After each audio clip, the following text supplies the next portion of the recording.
दोस्तों, आज के इस वीडियो में मैं आपको ये बताने जा रहा हूँ कि कैसे आप अपने Realme 13 Pro Android mobile phone में अगर आपके मोबाइल से फ़ोन करते समय फ़ोन से आवाज़ नहीं आ रही है, तो इस प्रॉब्लम को आप सॉल्व कैसे कर सकते हैं। आज के इस वीडियो में मैं आपको डिटेल में जानकारी देने वाला हूँ, तो चलिए वीडियो को हम स्टार्ट कर लेते हैं। देखिए दोस्तों, सबसे पहले तो आपको अपने मोबाइल फ़ोन को एक बार ना रीस्टार्ट कर लेना है, ठीक है। अगला काम ये करना है कि आपके फ़ोन में फाइल का ऐप है, इस फाइल के ऐप को ओपन करना है। अब देखिए, इस ऐप में ना नीचे आपको ऐप्स का ये ऑप्शन टैप करना है। अब यहाँ पे सबसे ऊपर सिस्टम ऐप लिखा है ना, इसे टैप करना है। इस पेज में आप नीचे आएँगे तो आपको ये ऑप्शन मिलता है एंड्रॉइड सिस्टम, इसे टैप करना है। अब इसके अंदर आपको नीचे स्टोरेज का ये ऑप्शन टैप करना है, यहाँ पर आपको क्लियर कैच का ये ऑप्शन टैप करना है, तो आपका कैच के साथ डेटा ज़ीरो हो जाता है, ठीक है। अब देखिए, अगला काम ये करना है कि आपके मोबाइल फ़ोन का जो स्पीकर होता है ना, स्पीकर को हल्के हाथों से साफ करना है। होता क्या है, स्पीकर में थोड़ी बहुत धूल-मट्टी जमा हो जाती है, जिसके कारण फ़ोन करते समय फ़ोन से आवाज़ नहीं आती है। तो ध्यान रखना है, स्पीकर को हल्के हाथों से साफ करना है, ज़्यादा ताकत या दबाव नहीं लगानी है, ठीक है। अब देखिए, अगला काम ये करना है, मोबाइल फ़ोन का सॉफ्टवेयर आपको चेक करना है कि अपडेट है या नहीं है। इसके लिए पहले फ़ोन का इंटरनेट चालू रखना है, इसके बाद फ़ोन का सेटिंग पेज ओपन करना है। इसमें सबसे ऊपर सर्च बार पे टैप करना है, यहाँ पे सर्च बार में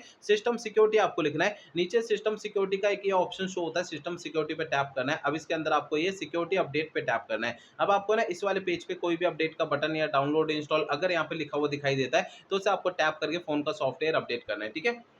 अब देखिए, आखिरी काम ये करना है, मोबाइल फ़ोन को ना रीसेट करना है। देखिए, मोबाइल फ़ोन को रीसेट आपको तब करना है जब मेरे बताए हुए पिछले प्रोसेस कोई भी काम नहीं करते ना, तब आपको फ़ोन को रीसेट करना है, अदरवाइज़ नहीं करना है। फ़ोन को रीसेट करने के लिए फ़ोन का सेटिंग पेज ओपन करिए, इसमें सबसे ऊपर ये सर्च बार पे टैप करना है, यहाँ पे सर्च बार में रीसेट आपको लिखना है, आपको नीचे ये ऑप्शन मिलेगा इरेज़ ऑल डेटा, इसे टैप करना है। इसके अंदर आपको ये इरेज़ ऑल डेटा पे आप दोबारा टैप करेंगे, तो इससे आपका फ़ोन रीसेट हो जाएगा और आपकी प्रॉब्लम सॉल्व हो जाएगी। लेकिन फ़ोन को रीसेट करने से पहले 2 बातों का ध्यान रखना है। पहली बात ये ध्यान रखनी है, आपके फ़ोन का जो डेटा है उसका बैकअप ले लीजिए अपने फ़ोन में, और दूसरी बात ये ध्यान रखनी है, आपके फ़ोन की जीमेल आईडी और उसका पासवर्ड आपको पहले से नोट करके रखना है। तो ये 2 काम पहले करने हैं, उसके बाद फ़ोन को रीसेट करना है, ठीक है ना? तो मेरे बताए हुए तरीकों से आपकी प्रॉब्लम जो है सॉल्व हो जाएगी, ठीक है ना?